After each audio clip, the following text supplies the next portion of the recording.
মজাদার একটি আলুর রেসিপি, একে বলে থাকে পটেটো মাঞ্চুরিয়ান। এটি খেতে অসাধারণ। যদি এর আগে আপনারা কখনো এই রেসিপি না দেখে থাকেন, চলুন আপনাদেরকে এই রেসিপিটি শিখিয়ে দিচ্ছি। প্রথমেই আমাদের লাগবে দুটা মিডিয়াম সাইজের আলু। আমরা আলুগুলোকে ছোট ছোট করে কেটে নিব। আপনারা কে কোথা থেকে আমার এই ভিডিওটি দেখছেন অবশ্যই কমেন্ট করে জানাবেন। আমি আপনাদের সবার কমেন্টের উত্তর দিব, কারণ আপনাদের কমেন্ট পড়তে আমার সত্যি অনেক ভালো লাগে। কাটা হয়ে গেছে, দিয়ে দিলাম পানি।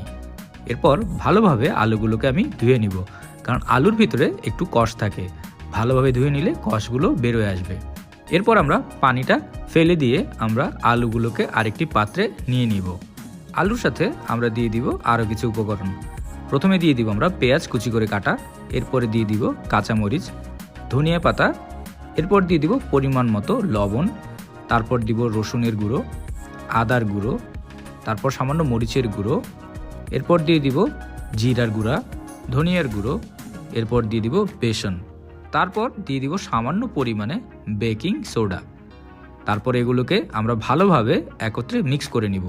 একে মিক্স করার সময় খেয়াল রাখবেন কোনো প্রকার পানি দেওয়ার প্রয়োজন নেই, কারণ আলু থেকে আস্তে আস্তে করে পানি বের হয়ে আসবে। তখন দেখবেন মিশ্রণটি এরকম সুন্দর হয়ে যাবে। এরপর আমি হাতে সামান্য অংশ নিয়ে হাতে চেপে চেপে গোল গোল করে শেপ দিয়ে নিচ্ছি, দেখতে পাচ্ছেন। এরপর একে নিয়ে আমি ছেড়ে দিব মিডিয়াম গরম তেলের উপর। আমি আগে থেকে মিডিয়াম গরম তেল করে রেখেছি, আর অবশ্যই মিডিয়াম গরম তেল ব্যবহার করবেন। অতিরিক্ত গরম তেলে পুড়ে যেতে পারে। এক পাশ কিছুক্ষণ ভাজা হয়ে গেলে আমরা একটি চামচের সাহায্যে সবগুলোকে উল্টে দিব। উল্টে আমরা অন্য পাশ ভাজা শুরু করব। আর আমরা ততক্ষণ পর্যন্তই ভাজবো যতক্ষণ পর্যন্ত এই বলগুলো গোল্ডেন ব্রাউন কালার না হয়ে যায়। যখন দেখবেন এরকম গোল্ডেন ব্রাউন কালার হয়ে গেছে, বুঝতে হবে আমাদের ভাজা হয়ে গেছে। এখন আমরা এগুলোকে তুলে ফেলবো। তোলার আগে অবশ্যই এরকম একটি চামচের সাহায্যে তেলগুলোকে সামান্য ঝেড়ে নিতে হবে। এখন আমি একটি পাত্রে নিয়ে নিব সয়া সস, এরপর এর উপরে আমি দিয়ে দিব চিলি সস। এই সবগুলো সস দিয়ে আমরা একটি সসের মিশ্রণ তৈরি করব। এখন আমি দিয়ে দিচ্ছি টমেটো সস। সবগুলো সসকে আমরা ভালোভাবে মিক্স করে নিব। তার আগে দিয়ে নিব আমরা সামান্য পরিমাণে গোলমরিচের গুঁড়ো, চিনি, কর্নফ্লাওয়ার আর সামান্য পরিমাণ পানি। এরপর এই সবগুলোকে আমরা ভালোভাবে মিক্স করে নিব। এই মিশ্রণটি আমরা পরবর্তীতে রান্নার সময় ব্যবহার করব। তো আমরা একে ভালোভাবে মিক্স করে এক পাশে কিছুক্ষণের জন্য রেখে দিব।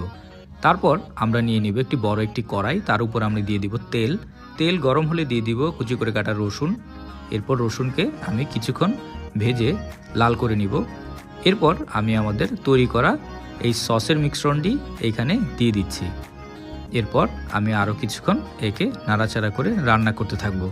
আমি 2 মিনিটের মতো আরও রান্না করব। তাহলে দেখবেন আমাদের এই সসের মিশ্রণটি ঘন হয়ে আসবে।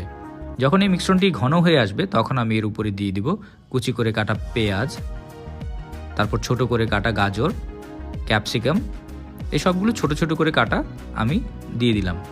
এরপর ভালোভাবে মেখে আমি কিছুক্ষণ রান্না করব। কিছুক্ষণ রান্না করার পরে আমি এর উপরে দিয়ে দিব আমাদের আলু দিয়ে তৈরি করা বলগুলো। দেখতেই পাচ্ছেন, সবগুলোকে আমরা ভালোভাবে একসাথে মেখে নিব। এরপর আমরা আরও 2 মিনিটের মতো রান্না করব। 2 মিনিট রান্না করা হয়ে গেলে আমরা এর উপরে দিয়ে দিব ধনিয়া পাতা আর সাদা তিল। উপরে দিয়ে আমরা কিছুক্ষণ রেখে আমরা তুলে ফেলবো, কারণ আমাদের রান্না হয়ে গেছে। তো দেখতেই পাচ্ছেন আমরা কি সুন্দর খুব সহজেই আলু দিয়ে পটেটো মাঞ্চুরিয়ান তৈরি করে ফেললাম। এরকম মজাদার রেসিপি আপনারা বাসায় অবশ্যই ট্রাই করে দেখবেন।